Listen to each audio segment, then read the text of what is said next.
नमस्ते। आज का हमारा टॉपिक है महाभारत, जो वेद व्यास जी की रचना है। इसका वास्तविक नाम महाभारत कहा जाता है और प्रारंभिक नाम जो है जय या भारत कहा गया। इसके अन्य नाम भी हमें मिलते हैं, जैसे काषण वेद, पंचम वेद, शत सहस्त्र संहिता आदि। इसके रचनाकार कृष्ण द्वैपायन व्यास थे या वेद व्यास कहे गए हैं। रचनाकार के संदर्भ में विभिन्न मत विद्वानों के हैं कि इसके रचनाकार एक से या भिन्न भिन्न व्यक्ति रहे। डेनमार्क के डॉक्टर सोयरसेन, जोसेफ डालमन, गजानन माधव मुक्तिबोध एवं प्रख्यात इतिहासकारों के अनुसार महाभारत की रचना एक ही व्यक्ति ने की और वे वेदव्यास या कृष्ण द्वैपायन वेदव्यास थे। Durga Bhagwat, professor Max Muller, professor E Washburn Hopkins Mahabharata का एक रचनाकार होना नहीं स्वीकारते।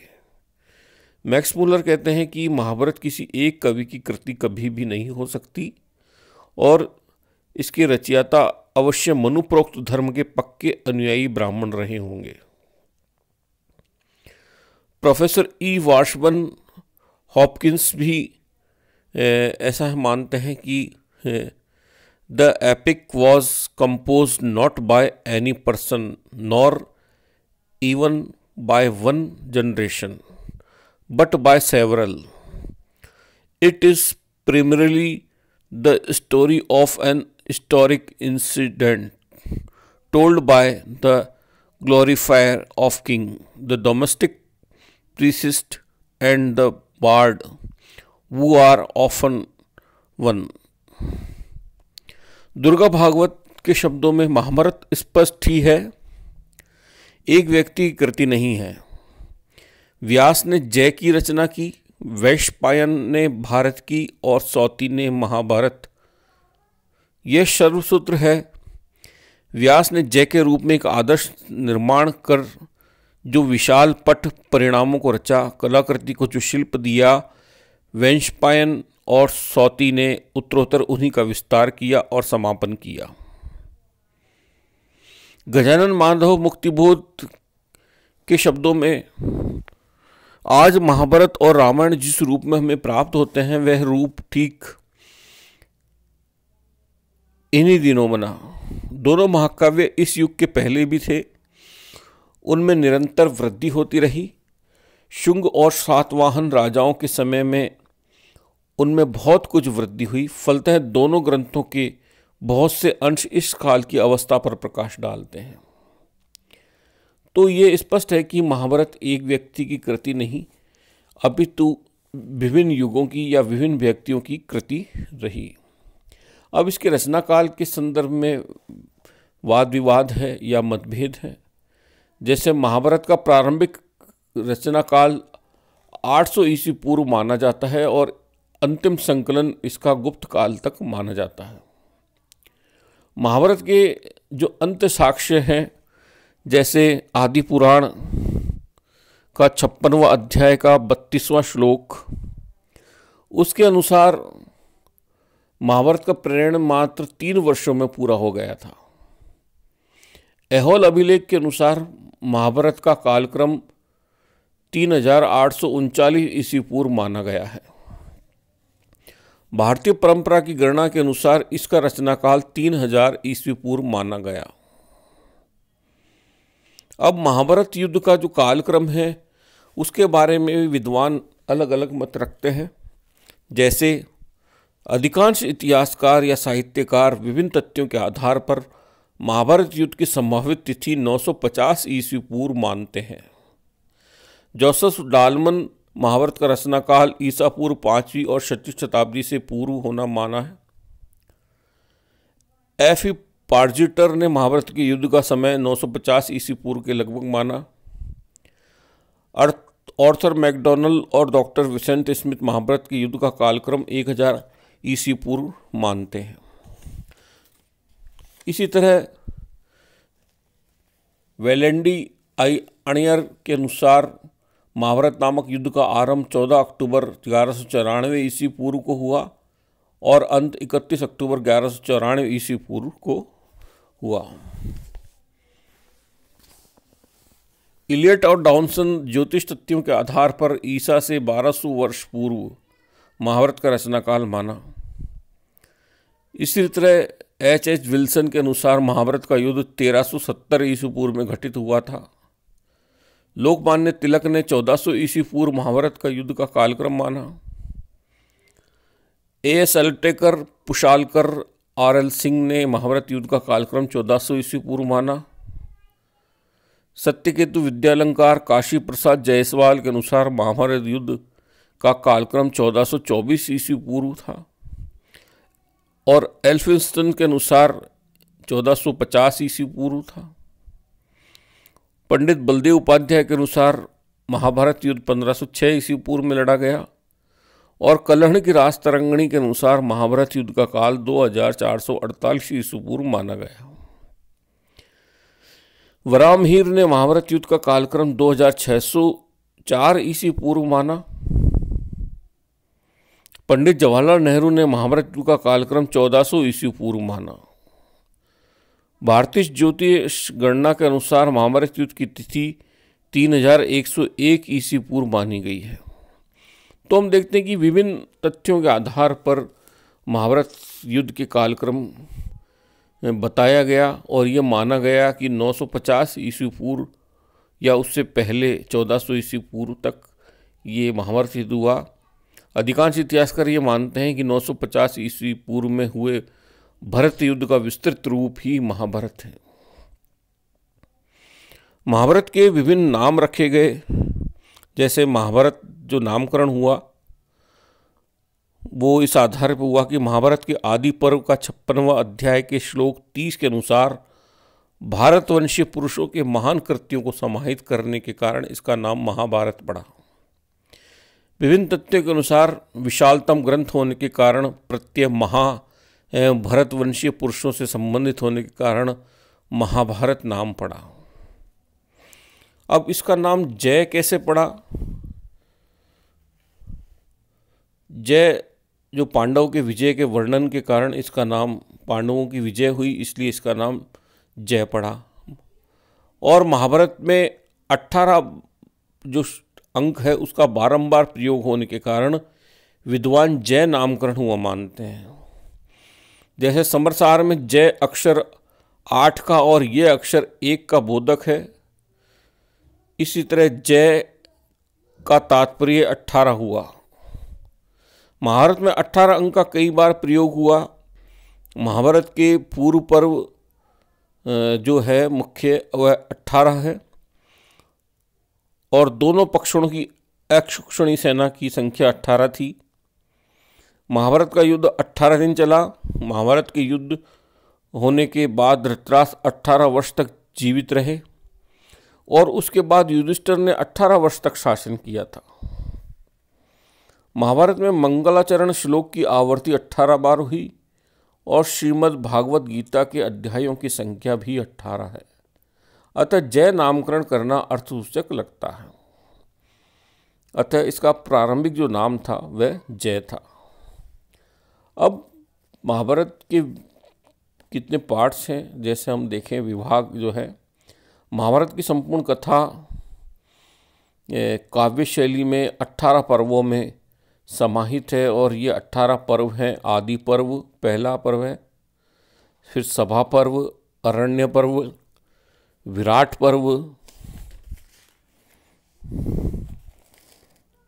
उद्योग पर्व, भीष्म पर्व, द्रोण पर्व, कर्ण पर्व, शल्य पर्व, सौप्तिक पर्व, स्त्री पर्व, शांतिक पर्व, अनुशासन पर्व, अश्वमेधिक पर्व, आश्रम वासिक पर्व, मौशल पर्व, महाप्रस्थानिक पर्व, स्वर्गारोहण पर्व। तो इस तरह से ये महाभारत जो है 18 पर्वों में विभाजित है।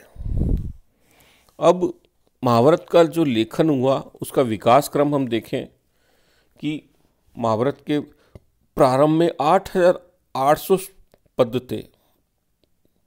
जब इसका नाम जय था और जब इसके पदों की संख्या 24,000 हो गई तो इसका नाम भरत हो गया या भारत हो गया।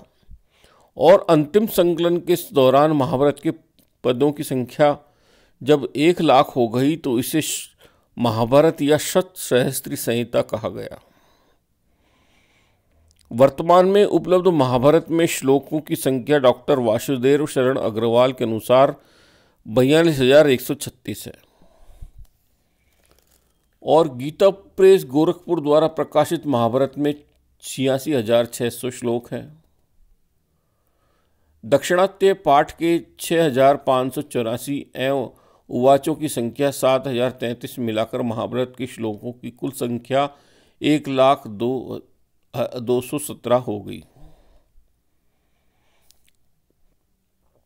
पुणे स्थित भंडारकर प्राच्य विद्या संशोधन मंदिर द्वारा प्रकाशित महाभारत में 1955 अध्याय व 73,820 श्लोक हैं।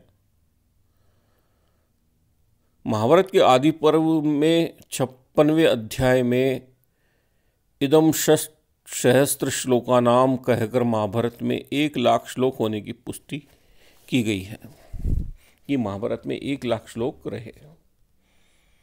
महाभारत के मत्स्य पुराण में उल्लेखित लक्षण केन यत प्रोक्तम एवं शांति पर्व में उल्लेखित कृत सहस्त्र ही श्लोकानामी द मुत्तमम से महाभारत में 1,00,000 श्लोक होने की पुष्टि होती है। महाभारत में आध्यात्मिक पंचरत्न है जो महाभारत से निकले हैं। वह है श्रीमद् भागवत गीता, विष्णु सहस्त्र नाम, अनुस्मृति या जिसको अनुगीता कहा जाता है, भीष्म स्तवराज और गजेंद्र मोक्ष। अब हम देखें कि महाभारत का जो मूल विषय है वह क्या रहा। इसका मूल विषय कौरव पांडवों का युद्ध है। अधिकांश इतिहासकारों के अनुसार 950 ईस्वी पूर्व में कौरव और पांडवों के मध्य हुए भरत युद्ध का विस्तृत लेखन महाभारत में है। प्रसिद्ध विद्वान अर्थन ए मैकडॉनल्ड कौरव पांडवों के युद्ध को प्राचीनतम कुरु पांचाल युद्ध का परिवर्तित रूप बतलाते हुए लिखते हैं, there can be little doubt that the original kernel of the epic has as a historical background an ancient conflict between the two neighbor tribes of Kurus and Panchals, who finally coalesced into single people. Doctor Grierson लिखते हैं कि पांचाल देश के राजा द्रुपद ने द्रोणाचार्य का अपमान किया था, जिन्होंने कौरवों के यहाँ शरण ली थी, और उसी अपमान का बदला चुकाने के लिए कौरव पांचालों में युद्ध हुआ। इस तरह महाभारत कौरव पांडवों का नहीं बल्कि कौरव पांचालों का युद्ध था। चिंतामणि विनायक वैद्य भी कौरव पांडवों के बजाय कौरव पांचालों का युद्ध कहते हैं और लिखते हैं कि but there is no reason to doubt the he wrote a history of the war between the Kurus and the Panchal from personal knowledge.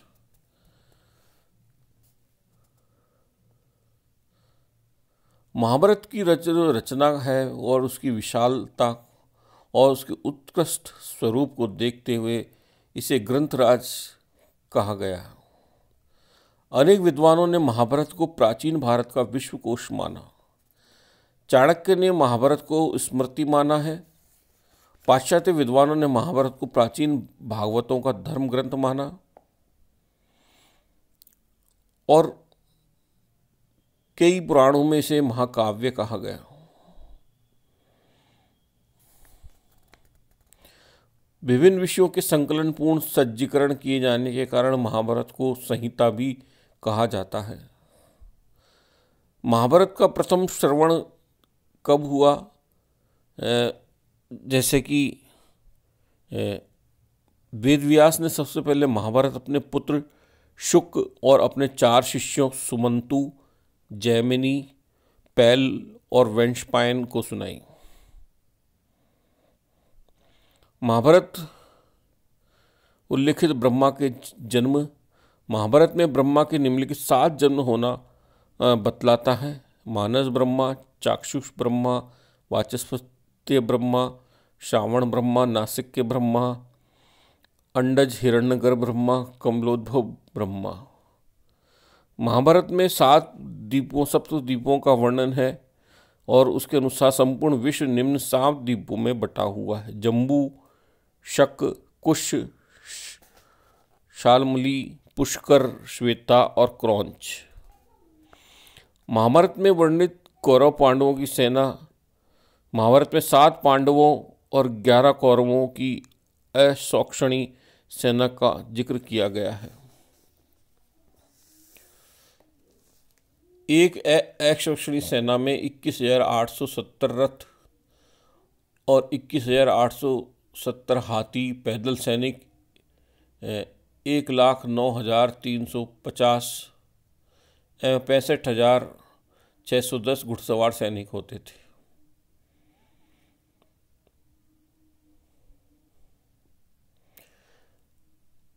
Mahabharat से उद्धृत श्रीमद् भगवद गीता के संबंध में कुछ तथ्य दिए गए हैं, जैसे अधिकांश साहित्यकार, इतिहासकार, विद्वान और चिंतक ऐसा मानते हैं कि श्रीमद् भगवद गीता को महाभारत के भीष्म पर्व से लिया गया है। भीष्म पर्व के भीष्म वध पर्व में गीता में 745 श्लोक होने का जिक्र किया गया है। इसमें 620 श्लोक कृष्ण द्वारा कथित और 57 श्लोक अर्जुन द्वारा कथित हैं और 67 श्लोक संख्या के द्वारा एवं 1 श्लोक धृतराष्ट्र के द्वारा कथित बताया गया। महाभारत में वर्णित कृष्ण द्वारा कथित 571 श्लोक, अर्जुन द्वारा कथित 55 श्लोक, संजय द्वारा कथित 73 श्लोक एवं धृतराष्ट्र द्वारा कथित 1 श्लोक, कुल 700 श्लोक उपलब्ध होते हैं। वर्तमान में गीता प्रेस गोरखपुर के संस्करण के आधार पर श्रीमद् भगवद गीता में 699 श्लोक हैं, जिसमें 573 कृष्ण द्वारा कथित हैं और 41 संजय के द्वारा और 1 धृतराष्ट्र द्वारा और 84 श्लोक अर्जुन द्वारा कथित हैं। श्रीमद् भगवद गीता 18 अध्यायों में विभक्त है, जिसका कई प्रकार से नामकरण हम देखते हैं। श्रीमद् भगवद गीता का महाभारत से संबद्धता के बारे में विभिन्न मत देखने को मिलते हैं। जैसे अधिकांश विद्वान और साहित्यकार ये मानते हैं महाभारत का अभिन्न अंग श्रीमद् भगवद गीता है, लेकिन कुछ विद्वान जैसे Bhagirath Dikshit, sir Monier Williams, न्यायाधीश तेसंग एवं अन्य पाश्चात्य विद्वान ये मानते हैं कि इसे बाद में महाभारत में जोड़ा गया। भागीरथ दीक्षित ने लिखा कि कई आधुनिक विदेशी विद्वानों का कहना है कि युद्ध भूमि में 700 श्लोकों का उपदेश देना संभव नहीं माना जा सकता। अतएव कृष्ण ने या तो वास्तव में गीता का उपदेश अर्जुन को दिया ही नहीं, या यदि दिया हो तो उसका रूप अत्यंत सूक्ष्म रहा होगा, जिसे बाद में किसी ने विस्तार प्रदान कर दिया गया। इसी तरह सर मोरियन विलियम्स ने लिखा कि the real author of the Bhagavad Gita is unknown, nor is it known when the work was inserted in the Bhishma Parva of the Mahabharata. The author was probably an earnest Brahman and nominally a Vaishnav, but really a philosopher whose mind was cast in a broad mold. He is supposed to have lived in India about the 2nd or 3rd century of our era. तो इस तरह से sir Mauryan Williams का कथन था। Hopkins Gita को शेपक मानते हैं और गार्वे इसे कंपोजिट प्रोडक्शन, संश्लिष्ट रचना कहते हुए इसका रचना काल 200 ईस्वी पूर्व मानते हैं। आर्थर ए मैकडॉनल्ड्स का मानना है कि श्रीमद् भगवत गीता को बाण भट्ट के समय महाभारत में संलग्न कर दिया गया। शंकराचार्य ने भगवत गीता को महाभारत का ही अभिन्न माना।